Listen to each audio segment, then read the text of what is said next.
positivity. This is it's interesting because I have a couple different lenses on sort of like the whole notion of positivity. Until recently, I was a lifelong New Yorker, and there tends to be this sort of like knee-jerk reaction to the word positivity in New York. Maybe it's just me and sort of like the people that I rolled with, but and it's not necessarily a good one. It's sort of like Pollyannistic, delusional, like out there. But when you actually zoom the lens out and you think about it, there's amazing literature. There's a large body of research. There's literally an entire field of psychology now called positive psychology that is about the study of positive emotion, positive experience. And the reason for that is because pretty much the entire history of psychology up until about 20, 30 years ago was focused on bringing people from what would be considered ill, unhappy to baseline. And there was never any attention given to, well, what about baseline to flourishing, to positive existence in the world? And a lot of the reason that there was never any attention given to that is because in the literature, you could identify why it would be important to help somebody move from a place of profound depression or anxiety or sadness or mental illness into a place of being baseline okay. But there was a lot of sort of rolled eyes when people talked about, but what about being happy and joyful and flourishing and connected? Because there wasn't a really clear body of evidence about why that was important to us. So the entire field started to change in no small part based on a guy named Marty Seligman, who was elected to the president of the American Psychological Association and basically said, it's time to focus on the other part, from baseline to flourishing. And this entire massive field of positive psych emerged from that. And then like a growing number of people who joined in and said, yes, let's start to actually examine this. But we actually don't have to just look at the recent body of work. We can go back thousands and thousands of years into so many spiritual and philosophical traditions that really realize that it's not enough to just get by. It's not enough to have the absence of mental illness or unhappiness. We actually really want to flourish as human beings. And then the question becomes, well, how do you do that? So when I think about, like positivity, even though I was in some way groomed to kind of roll my eyes at the notion of it and think, well, it's just people who've checked out in reality.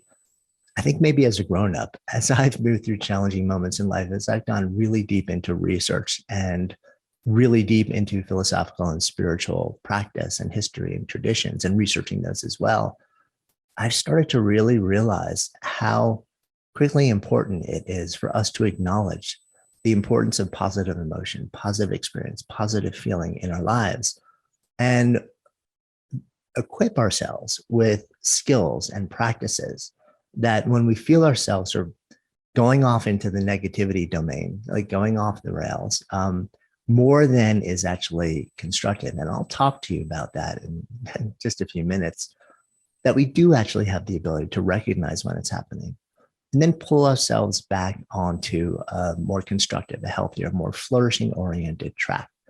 So what are positive emotions? We tend to look at them in two time frames. So positivity can sort of be what you're feeling in the moment, like immediate joy or ecstasy or pleasure. People often use the word hedonism or hedonistic impulse when they're talking about that. And oftentimes hedonism has gotten a bad rap. It really just means pleasure in the moment. And that can be very positive. And then we think about more long-term positivity and positive emotions as things, experiences that affect you on a more state, as like a sustained state basis. What are those things that let us come back to this place of being in a more sustained state of positivity? Now, what do we even mean by positivity, right? Because that word alone can be translated a lot of ways. When I talk about it, I'm talking about probably a couple different ways to view this. From a Western lens, we often use words like joy or happiness, gratitude, awe, interest, excitement, serenity, hope. Like these are the experiences that we associate with feeling positive, with positive emotion. Now, the list is way longer than that and probably individualized for each person here. If I literally said, hey, take 10 minutes, make a list, you probably knock out 5 or 10 different things that make you feel positive. And then if I said, keep coming back to that list just for 30 seconds every day for the next week, you would very likely, your brain would have a seed planted and, oh, but yeah, serendipity. I love this too. And these different things. And it would just become this dynamic growing list. So we tend to associate very specific feelings and emotions with these states. I have this wacky fascination with overlaying Western modern lens and science and the language that we use with oftentimes really ancient traditions and practices. And I'm deeply fascinated by, well, what is the sort of more Eastern lens on positivity or positive emotion, positive experience and state? I often look at Buddhism when I'm exploring the Eastern take on some of these things, because it tends to be a bit of a signpost for how a lot of more ancient traditions, ones that have been tested for thousands and thousands of years in nearly every circumstance in the human condition and somehow survived, it has a lot to tell us, right? And it's not attached to any particular set of dogma that sometimes people won't agree with. And when I look at Buddhism, there's one part of Buddhism, one sort of like set of teachings that really stand out to me in the context of positivity or positive experience, positive emotion. And that's something called the four immeasurables. Now, these are qualities that are considered boundless.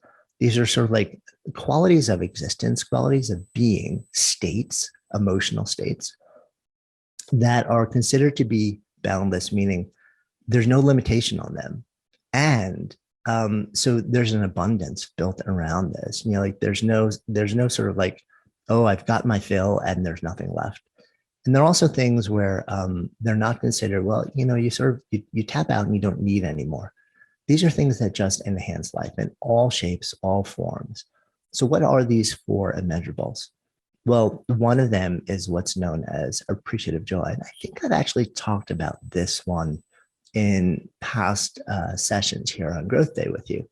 So what is appreciative joy and how is that different from just joy or happiness? So appreciative joy is the joy that you feel when you witness somebody who you just feel so connected with, so loving towards, that you feel their joy, their success, their triumph as your own. Now, I was brought up in the Jewish tradition. So when I was a little kid, my grandparents were around and they would occasionally speak Yiddish. And there's a Yiddish word that actually sums this up so beautifully. And the word is nachis.